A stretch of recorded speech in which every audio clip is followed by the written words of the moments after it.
Primarily, the way in which the consumer builds a relationship with a brand is with the symbolism that is present within the commercial. The mise en scene is a major tool in which advertising may hide symbols and signifiers within the content. An example in which Marmite uses these tools to create a bond with the target audience is the use of prop. For example, the Jean Project card. The use of this helps to convey a sense of ancestry history and the connotation of hidden British secrets coming up to the surface. Marmite is traditionally represented as a very British spread with this already known knowledge, and the use of these Jean Project cards makes the viewer question, are these participants as British as they make out to be? In essence, creating a sense of identity for the consumer. In order to be British, you need to love Marmite. Also, the use of this could be seen to create humour, as it seems to be referencing Jeremy Kyle and lie detector or DNA results.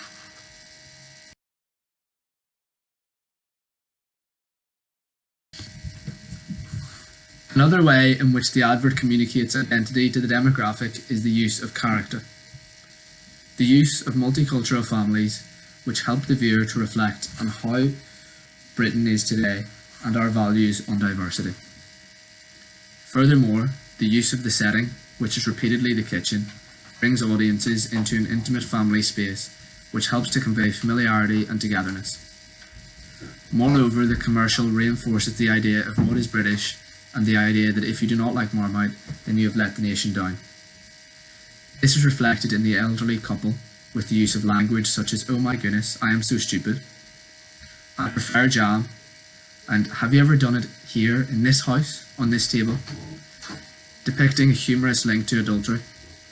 It implies that it is unfathomable for a British individual to prefer jam to Marmite, as Marmite is the essence of being British.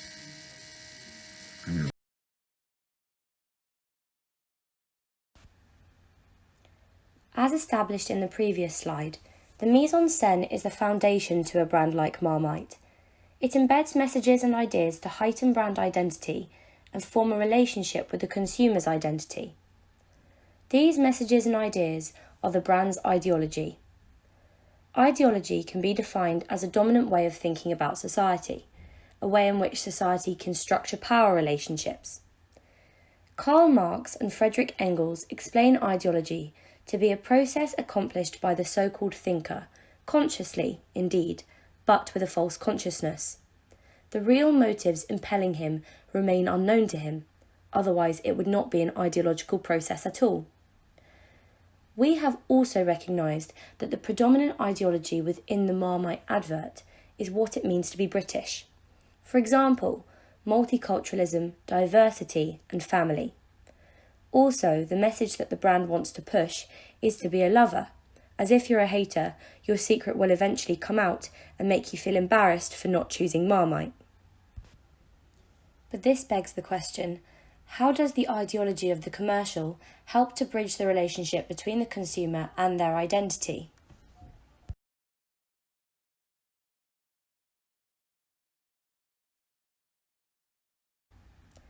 Many theorists would argue that in a postmodern society, the consumer does not make decisions solely based on the product's value, but also their symbolic meanings. Symbolic meanings are built up of two functions: social symbolism, how the media construct the social world, and self-symbolism, self-identity.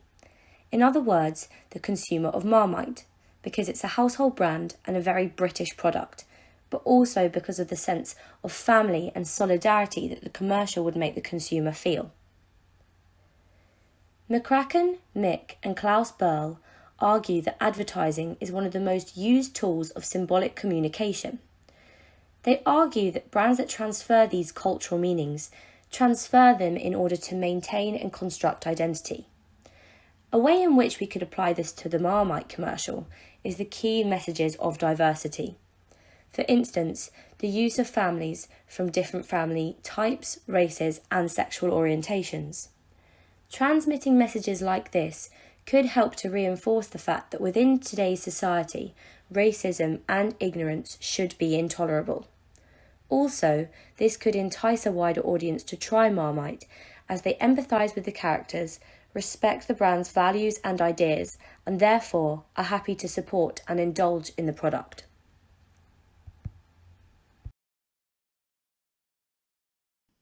Louis Althusser would argue that the Marmite commercial is not a vehicle for creating a sense of solidarity or to help the consumer to identify with the product, but in fact would highlight that the advert demonstrates the instrumentalist view.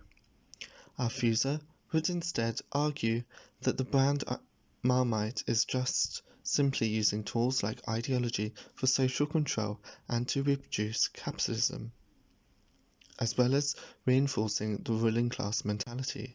This can be portrayed through the use of the haters, who are represented as minorities and are being made to feel alienated from the majority, who are the lovers.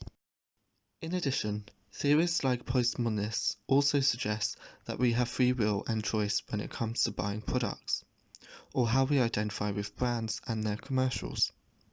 However, do we have as much free will as we think?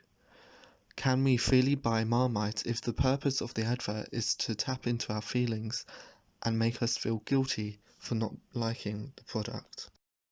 Moreover, some media literate individuals may also argue that Marmite may be trivializing coming out, adultery, and implied racism due to the humour used, which may be seen to be damaging to society, as this could further the contribution to the alienation of minorities and disregarding individuals' feelings.